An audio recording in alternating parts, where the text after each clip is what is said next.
მოგესალმებით ძვირფასო ტელემაყურებლებო, მსმენელებო. დღეს არის შაბათი და სპეციალური ეთერით მინდა ვისარგებლო და მოყვე, ასე ვთქვათ, ტრამპის საიმიგრაციო პოლიტიკაზე გავაგრძელო საუბარი და იმ თემაზე, რომელსაც ქვია CBP-1-ის გაუქმება მსოფლიოს მასშტაბით. მცირე დროს წაგართმევთ. მაგრამ ეს უნდა მოყვე. CBP-1 გაუქმდა 25 იანვარს, დღეს 1 თებერვალია უკვე და გაუქმდა 25 იანვარს ტრამპმა მოაწერა ხელი კანონს, რითაც უნდა გაუქმებულიყო CBP-1. რადგან CBP-1-ით უკვე მართალია ოფიციალურად ბარდებოდნენ, ასე ვთქვათ, ამერიკის შეერთებულ შტატებში მიგრანტები, მაგრამ ეს არ დააკმაყოფილა ტრამპმა და ხელი მოაწერა ასე ვთქვათ კანონს, რითაც iOS მომხმარებლებისთვისაც და Android მომხმარებლებისთვისაც მთელ მსოფლიოში გაუქმდა CBP-1.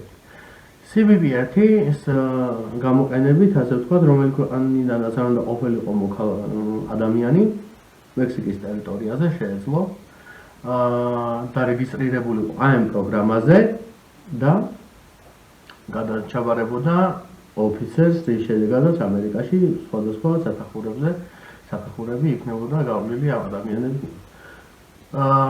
ასევე მინდა ვისაუბრო ამერიკის შეერთებული შტატების საელჩოს მაქინაციებზე, რომელიც ასე ვთქვათ, თბილისში ტარდება.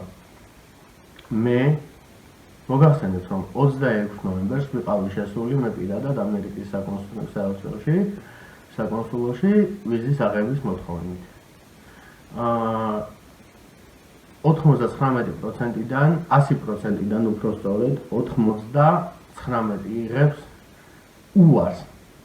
უარყოფით უარსულს, ასე ვთქვათ. მას გააყიდინებენ ბრწყალებში სახკარს, მანქანას, მოძრავ ქონებას და ასე ვთქვათ, შემდეგ ეუბნებიან უარს. რატომ გააყიდინებენ, ესე იგი, ვიზის ღირებულება შეადგენს 500 ლარს.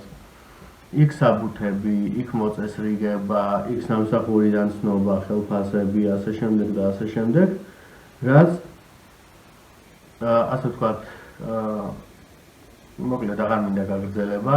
ყველაზე საუკეთესო ვარიანტი ადამიანისთვის არის ასე ვთქვათ, მწვანე ბარათის პროგრამაში მონაწილეობა, რომელიც შეუძლია 18 წლიდან ადამიანს, ნებისმიერ ასაკის ადამიანს, მთავარია იყოს სრულწლოვანი და ჰქონდეს, ასე ვთქვათ, უმაღლესი სკოლის დიპლომი. ეს არის ორი მთავარი მოთხოვნა. შემდეგი მოთხოვნა იყოს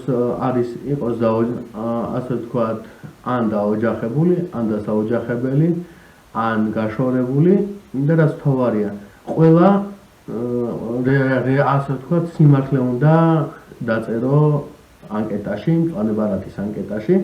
თუ ერთ ტყუილს მაინც დაწერ, ასე ვთქვათ, იქნება დისკვალიფიცირებული ავტომატურად ამერიკის შეერთებული შტატების სახელმწიფო დეპარტამენტის მიერ, იმიტომ რომ ამერიკის შეერთებული შტატების სახელმწიფო დეპარტამენტი ატარებს ამ ამერიკის გრინ კარდის გათამაშებას 1995 წლიდან. ამერიკის გრინ კარდის ლატარია არის, ასე ვთქვათ, ისეთი ლატარია არ არის, როგორ აი დოლოდრონი და ლოტოტრონი და რაღაც. არის კომპიუტერით აკეთებენ ამ ყველაფერს. ეს კომპიუტერი ირჩევს ადამიანს, შერჩევითობის პრინციპით არის ეს გათამაშება და ირჩევს კომპიუტერი ავტომატურად. შემდეგ გათამაშება ტარდება ოქტომბერ-ნოემბრის თვეში, სიტყვაზე 4 ოქტომბრიდან არის ყოველთვის გათამაშება 4 ნოემბრამდე, ამ პირიქით 7 ოქტომბრიდან 7 ნოემბრამდე. ყოველ შემთხვევაში ოქტომბრიდან ნოემბრამდეა გათამაშება ყოველ წელს. მე და შეგიძლიათ Green Card G-ზე, ასეთი საიტია Green Card.G. შეავსოთ სრულიად უფასოდ ყველანაირი საკომისიოსა და გადახდების გარეშე Green Card-ის აპლიკაცია.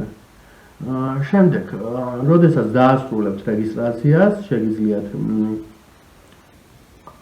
უკვე და ამობეჭდოთ, ან დაასკანეროთ, ან დააქსეროქსოთ თქვენი, ასე ვთქვათ, რეგისტრაციის ნომერი, confirmation number-ი, ანუ კონფირმაციის კოდი, დადასტურების კოდი, ასე ვთქვათ, და სხვა მრავალი ინფორმაცია შეინახოთ იგი მაისამდე და 4 მაისიდან უკვე პასუხები ცნობილი გახდება State Gov.gz-ზე, ასე ვთქვათ, ამ საიტზე.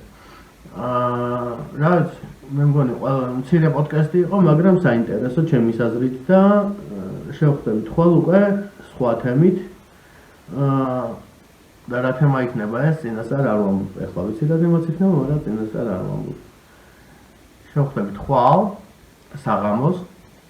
დრო არ გვაქვს, ასე ვთქვათ, ზუსტი დრო, იმიტომ რომ შეიძლება 7 საათზე ჩაგავიდეთ ეთერში, შეიძლება 12 საათზე ღამე, შეიძლება დღე, არ ვიცი. თორია, ხვალ გავალთ ეთერში.